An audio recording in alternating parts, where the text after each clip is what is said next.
तो फ्रेंड्स, अब हम दूसरा लॉ देखते हैं उसका, वो है पाउलिस प्रिंसिपल।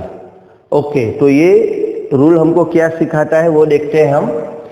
ओनली 2 इलेक्ट्रॉन्स में exist in the same orbital and this electrons must have opposite spin. Okay, फिर से देखते हैं एक बार। ओनली 2 इलेक्ट्रॉन्स में exist in the same orbital, मतलब कोई एक ऑर्बिटल में सिर्फ कितने इलेक्ट्रॉन रह सकते हैं?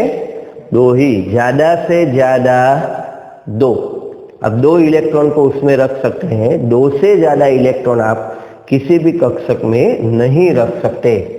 और वो जो 2 इलेक्ट्रॉन होते हैं उसकी spin, this electron must have opposite spin, उनकी स्पिन एक दूसरे से विरुद्ध होनी चाहिए फ्रेंड्स। ओके, तो स्पिन क्या होता है आप सब जानते हैं स्पिन, लेकिन देख लेते हैं एक बार।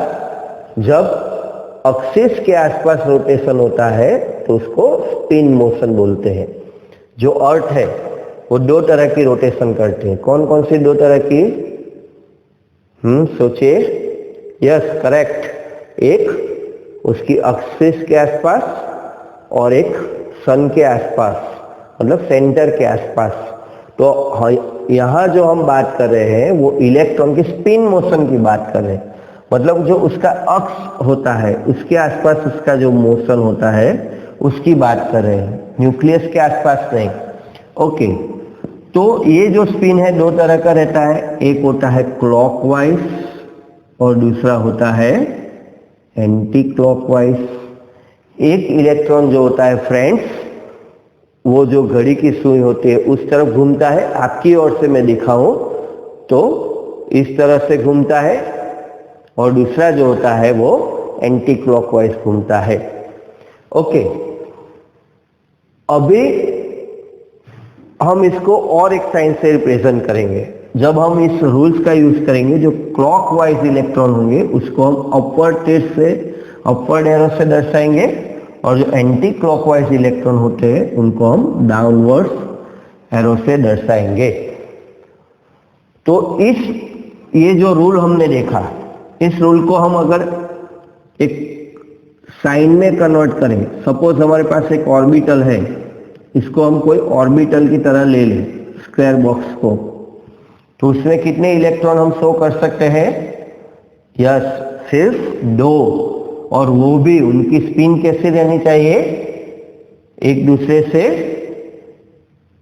ओके, बिल्कुल अलग होनी चाहिए। तो ये अगर हमने ले लिया क्लॉकवाइज, तो दूसरा हम रखेंगे एंटी क्लॉकवाइज, तो इसको कहते हैं पाउलिस रूल। अगर किसी ने इस तरह से 2 इलेक्ट्रॉन रख दिए सेम, दोनों क्लॉकवाइज या दोनों एंटी क्लॉकवाइज, तो ये गलत हो जाएगा। ऐसा हमको नहीं करना है फ्रेंड्स, खास ध्यान रखिएगा। दोनों एंटी क्लॉकवाइज भी नहीं होने चाहिए और दोनों क्लॉकवाइज भी नहीं होना चाहिए, ऐसा होना चाहिए। देखिए, एक अगर क्लॉकवाइज है तो दूसरा कैसा घूमता होना चाहिए? Anti clockwise. ओके, अब इस नियम से हम क्या जान पाते हैं वो हम देखते हैं। हमारे जो ऑर्बिटल्स है उसको हम देखते हैं, तो टाइप्स ऑफ ऑर्बिटल हमने देखे, S, P, D and F. 4 तरह के ऑर्बिटल है हमारे पास, S, P, D, F. S orbital कितनी तरह का है? 1 तरह का। पी ऑर्बिटल 3 तरह का, डी ऑर्बिटल 5 तरह का, और एफ ऑर्बिटल 7। ये तो हम आगे देख चुके हैं। अगेन एस 1 तरह का होता है, पी 3 तरह का, डी 5 तरह का, और एफ 7। अभी इस रूल को हम इसमें डालेंगे, तो एस में 1 ही तरह का होता है, तो उसमें कितने इलेक्ट्रॉन्स हम डाल सकते हैं? ज्यादा से ज्यादा कितने इलेक्ट्रॉन्स हम उसमें डालेंगे? सिर्फ 2 इलेक्ट्रॉन डाल सकते हैं, उससे ज्यादा इलेक्ट्रॉन हम उसमें नहीं डाल सकते हैं। ओके, अगर पी ऑर्बिटल्स में आएंगे, पी ऑर्बिटल 3 तरह की है, P X, P Y, P Z उनके नाम है। तो पी एक्स में हम 2 रख सकते हैं, पी वाई में 2 रख सकते हैं और पी जेड में भी 2 रख सकते हैं। ये 3 है, तीनों 3 में 2 2 रख सकते हैं। तो कितने इलेक्ट्रॉन्स पी तरह के ऑर्बिटल में आएंगे? या 6 तरह के इलेक्ट्रॉन आएंगे, 6 टोटल इलेक्ट्रॉन इसमें आएंगे। अब तो आप समझ ही चुके होंगे डी ऑर्बिटल में कितने इलेक्ट्रॉन्स आ सकते हैं ज्यादा से ज्यादा। यस, नाम नहीं पता है चलेगा, कोई बात नहीं। 5 ऑर्बिटल्स है डी, हर ऑर्बिटल में 2 इलेक्ट्रॉन हम डाल सकते हैं। यस करेक्ट, 5 ऑर्बिटल, नाम अभी हमको जानने की जरूरत नहीं है। 5 ऑर्बिटल और हर एक ऑर्बिटल में 2 डालेंगे तो डी ऑर्बिटल में हम कितने इलेक्ट्रॉन रख पाएंगे? 10 इलेक्ट्रॉन। ओके, एफ ऑर्बिटल में हम कितने इलेक्ट्रॉन रख पाएंगे? इजीली आपने समझ लिया, 7 प्रकार की होती है, 7 तरह की होती है, हर एक में 2 2 इलेक्ट्रॉन डालेंगे तो 14 इलेक्ट्रॉन हम रख सकते हैं। फ्रेंड्स, ये बहुत ही इंपॉर्टेंट है। अब इसका और इसका जो रिलेशन है वो आपको बराबर से याद रखना है। एस जो ऑर्बिटल होते हैं हम उसमें 1 to 2 ऐसा बोल लेंगे, ये आप खास समझिएगा। मतलब एक या ज्यादा से ज्यादा 2 इलेक्ट्रॉन रख सकते हैं। पी ऑर्बिटल में 1 to 6, 1 से लेकर 6 तक इलेक्ट्रॉन डाल सकते हैं। डी ऑर्बिटल में 1 to 10, 1 से लेकर 10 इलेक्ट्रॉन हम डाल सकते हैं। और जब एफ ऑर्बिटल में हम इलेक्ट्रॉन डालेंगे, जब हम इलेक्ट्रॉन कॉन्फ़िगरेशन करेंगे आगे सब एलिमेंट्स में, तो हम कितने इलेक्ट्रॉन डाल सकते हैं? 1 to 14।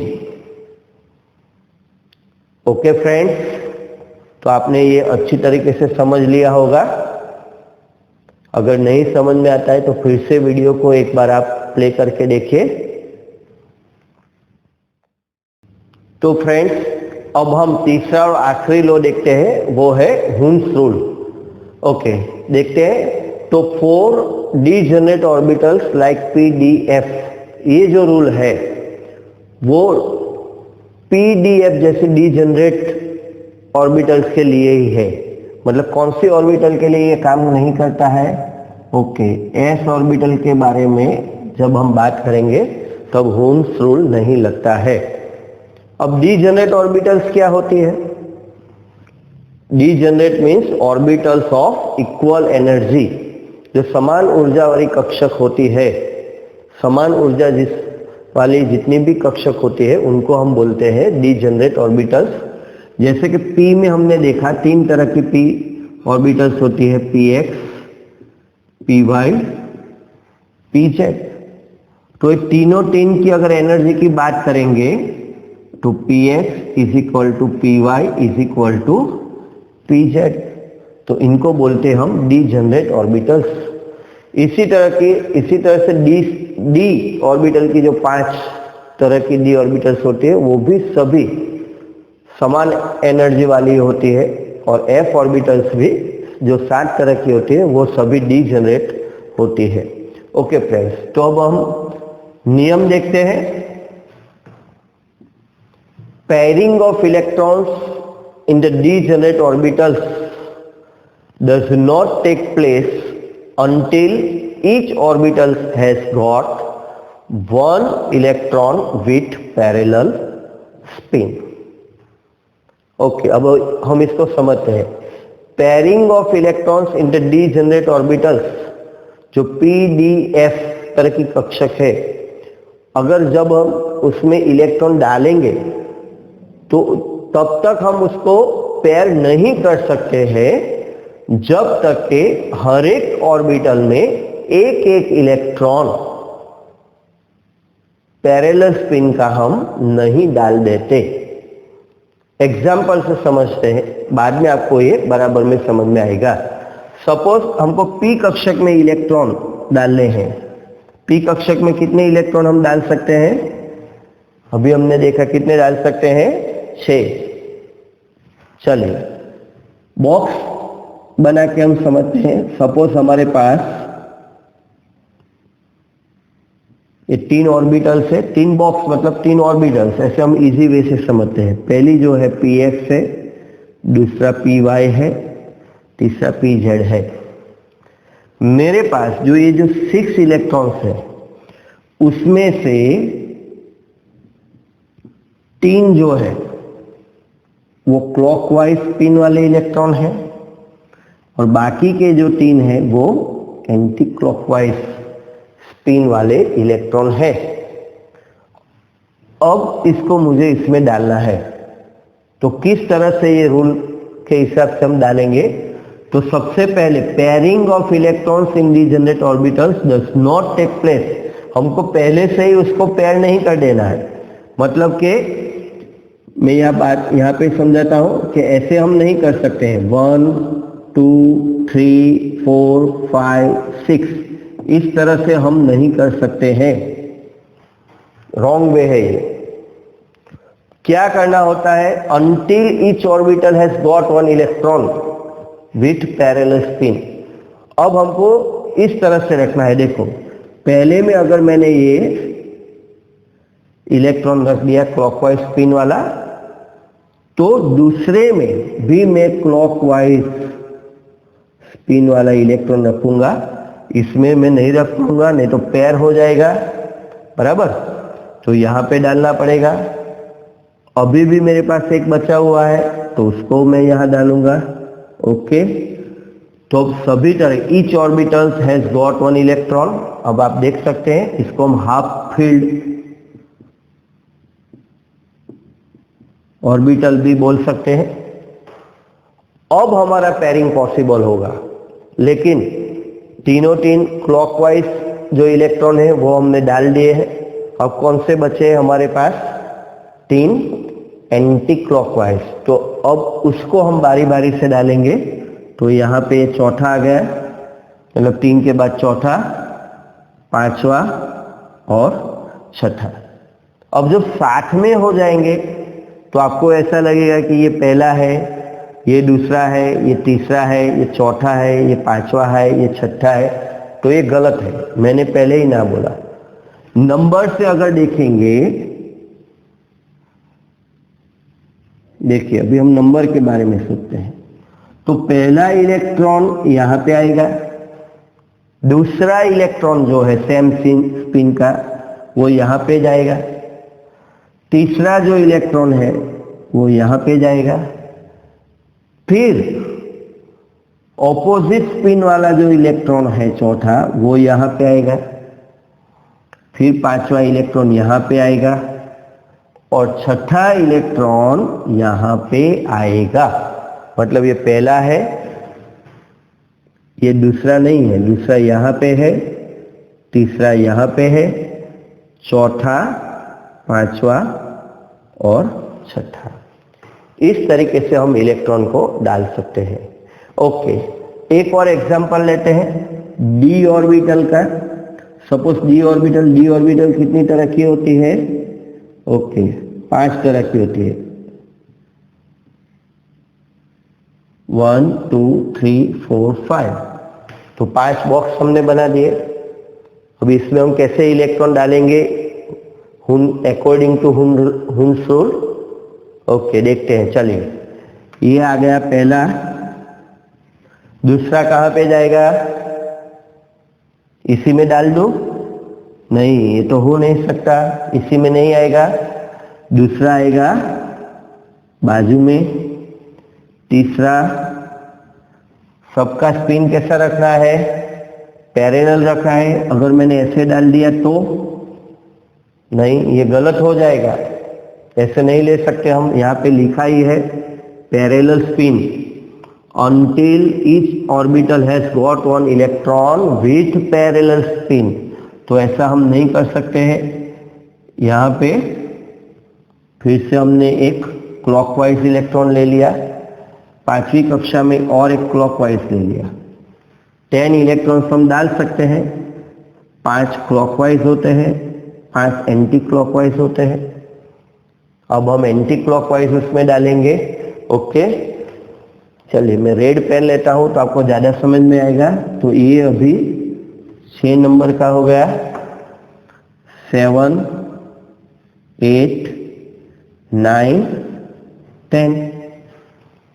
ओके फ्रेंड्स, तो आप हुन्स रूल भी समझ गए होंगे कि किस तरह से इलेक्ट्रॉन डीजनरेट ऑर्बिटल में हम इलेक्ट्रॉन डाल सकते हैं। फ्रेंड्स, अभी जो हमने टॉपिक लिया वो आपको बराबर समझ में आ ही गया होगा। तो अभी बारी है होमवर्क की। होमवर्क तो करना ही पड़ता है फ्रेंड्स, ऐसा नहीं है कि जबरदस्ती करना है। आप यहाँ तक पहुंचे, साइंस लिया, 10वीं में अच्छे रिजल्ट आपने प्राप्त किया, क्या कारण है बराबर सोचे। हाँ, होमवर्क, जो लोग अच्छा होमवर्क करते हैं वही आगे बढ़ते हैं फ्रेंड्स।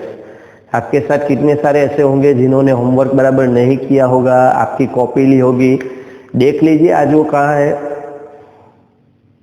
तो यहाँ वीडियो के एंड में मैंने आपको होमवर्क दिया है और कुछ एमसीक्यूज दिए हुए हैं। Practice makes man perfect friends, practice तो करना ही है। प्रैक्टिस के लिए हम होमवर्क करते हैं, नहीं कि मेरे कहने पे आपको होमवर्क करना है। आपको परफेक्टनेस लानी है। एग्जाम में कोई टेंशन में नहीं रहना है, तो आप लिखिए, लिखकर प्रैक्टिस कीजिए, वहां पे भी आप अच्छा लिख पाएंगे। ओके फ्रेंड्स, तो वीडियो के अंत में मैंने कुछ एमसीक्यू भी दिए हुए हैं, उसके भी प्रैक्टिस कीजिए। लास्ट के वीडियो के एकदम एंड में उसके आंसर भी दिए हैं, बाद में उसके साथ आंसर कंपेयर कीजिए, पहले अपने तरह से उसको सॉल्व कीजिए। बराबर, गलत हो रहा है तो फिर से वीडियो देखिए क्या गलती हो रही है, और बाद में भी समझ नहीं आता है तो जब हमारा डाउट सेशन होगा तब हम उसको सॉल्व करेंगे। Okay friends, bye.